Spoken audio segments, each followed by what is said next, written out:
The sad reality is that many Black women will never get married. And today still, it is a sad reality that many young Black single mothers will never get married. And what you have to do is you have to reconcile that, come to terms with it, and then forge a path forward for you and your children. And so I'm going to give you 3 steps today in terms of how to do that. And number 1, you have to radically accept that it is what it is.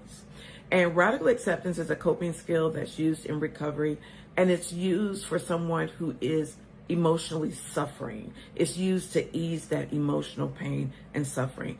And you know that you are suffering emotionally when you are rehearsing thoughts like, this isn't fair, it shouldn't be this way, which is true, but it is what it is. This can't possibly be the case for everybody, because if nobody's marrying single mothers, there's not going to be anybody left to marry. We're going to have to figure this out, but before we do, I need y'all to do me a favor. Hit that like button and subscribe to the channel. Y'all need to listen to what this woman had to say about marriage in the Black community. There is 2 reasons why the Black woman is not married today, in modern day.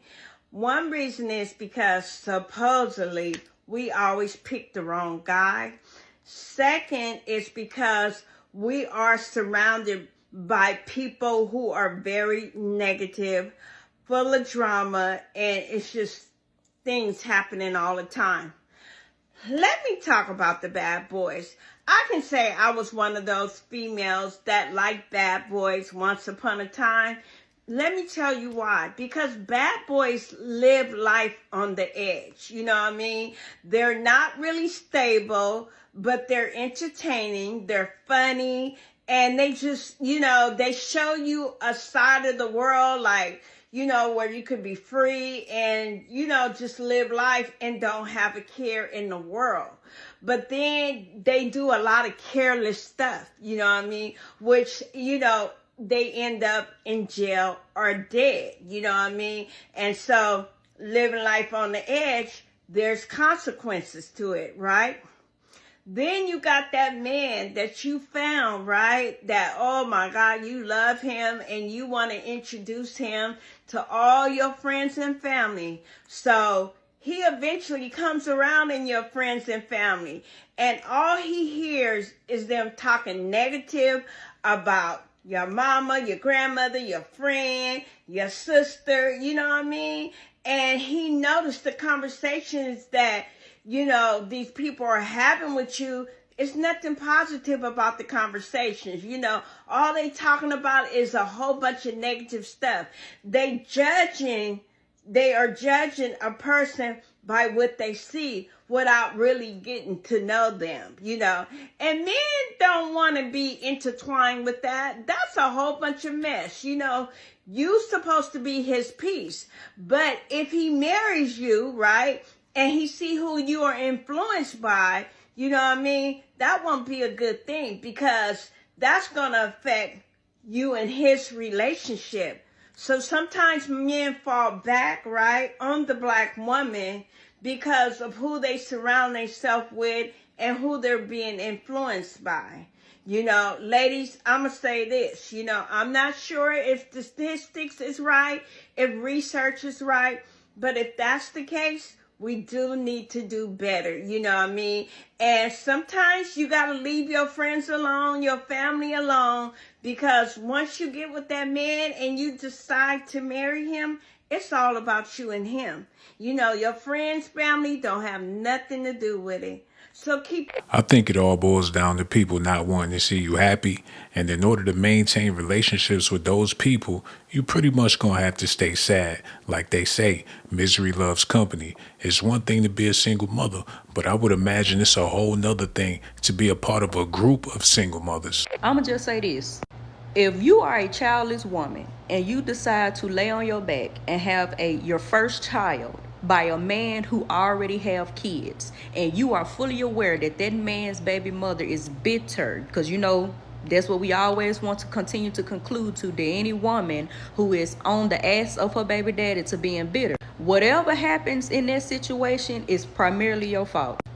But coming from a woman who has children, I feel like it's quite crazy to have your first child by a man who already previously had kids, and you know for a fact his baby mama is filled with drama. Because the exact same way that he made you a baby mother, and the exact same way that bitter ass lady is up his ass 25/8, and you're just so convinced that your man is faithful, he don't be out here getting on her ass, he don't be bothering her, even though it is clear that something is being said as to why this bitch is still as bitter as she is. I'm sorry. You are going to end up being the exact same bitter ass single baby mother when he is done using your ass up and on to the next bitch. I don't know. This is literally a tale as old as time. And I don't know how and why y'all consistently keep placing yourselves in these situations and getting online needing approval from other bitches that you are not in the wrong. I don't care how you view it or see it. If your ass is childless and you decide to have your firstborn by a nigga who already got kids and his baby mama is already bitter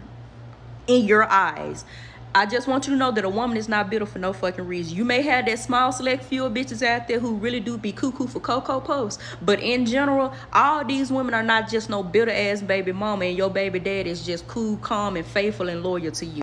He's saying something to that bitch. Whether you go through his phone, you put a track on his ass, y'all have to understand that men are very fucking sneaky. Men will live a double goddamn life right in front of your face, whether you want to believe that shit or not, okay? And y'all be getting online thinking that this man is all about you and you only. He has literally convinced and manipulated your ass to believe you are the only woman. I'm sorry to tell you, but if a lady is still being bitter about anything that is not regarding their child, 9 times out of 10 there's something going on behind closed doors that your ass is not aware of, and you need to open your eyes and be more aware. Stop having kids by nigga who already got kids. And then you know that his previous baby mothers that he wants to literally convince you is bitter. Like, this is common sense, and y'all consistently keep falling on the other end of common sense.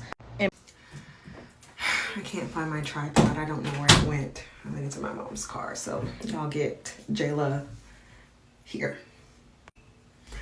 But I wanted to come and chat with you guys now that this process is over. Surgeries are dead. No more surgeries. This one, it was not bad at all. I do have a drain in a place that I don't want to drain because, as I've told y'all before, these drains fucking hurt. But this one doesn't hurt as bad as all the other ones did. But I'm like just now getting up, washing my face and shit, because having these surgeries and like being through this whole process is like kind of felt like being on bed rest, like after you have a baby, you know? You don't really get to like do anything for yourself or like have the urge to do anything for yourself until like later in the day. And so that's been me. Brushing teeth, washing face and stuff, changing. And so that's what I'm doing now. Obviously I have on the same shirt from yesterday. So I'm about to change and stuff. But I have a friend coming to visit me. Why am I so excited, you ask?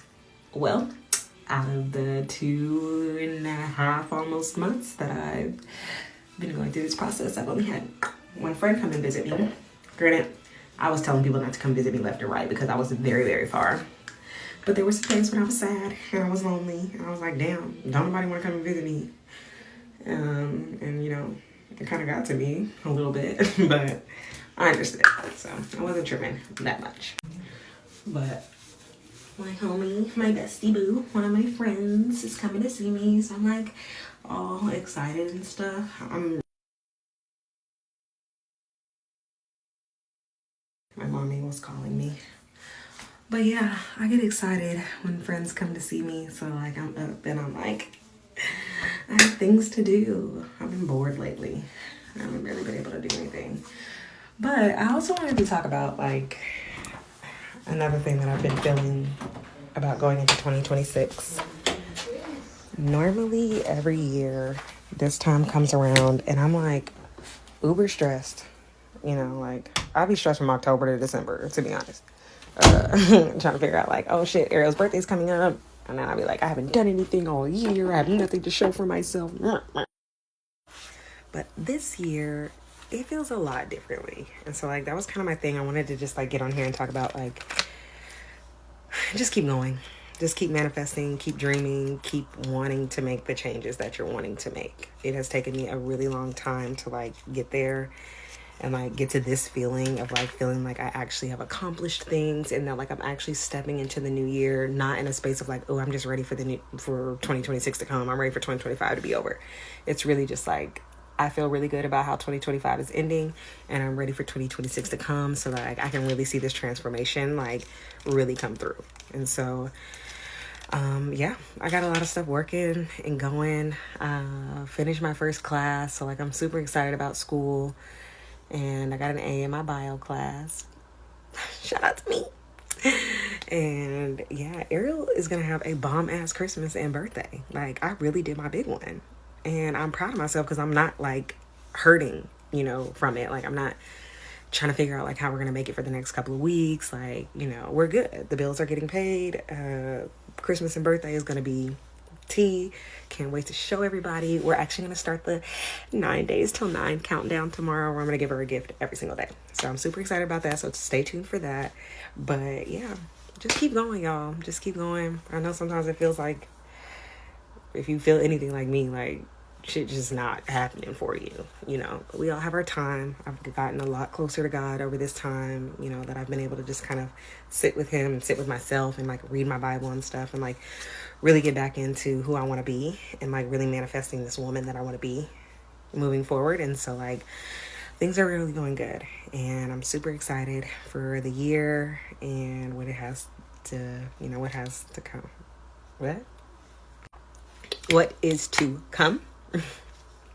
But yeah, so keep on going, y'all. You know, do what you're doing. Keep it up, moms, my single moms, my young moms. It gets better. It's gonna be tough, but That's so sad, but I'm so happy to see my sisters keeping their head up. We gotta love one another, hug one another. Let me know what y'all think about this in the comment section, man. Hit that like button, subscribe to the channel.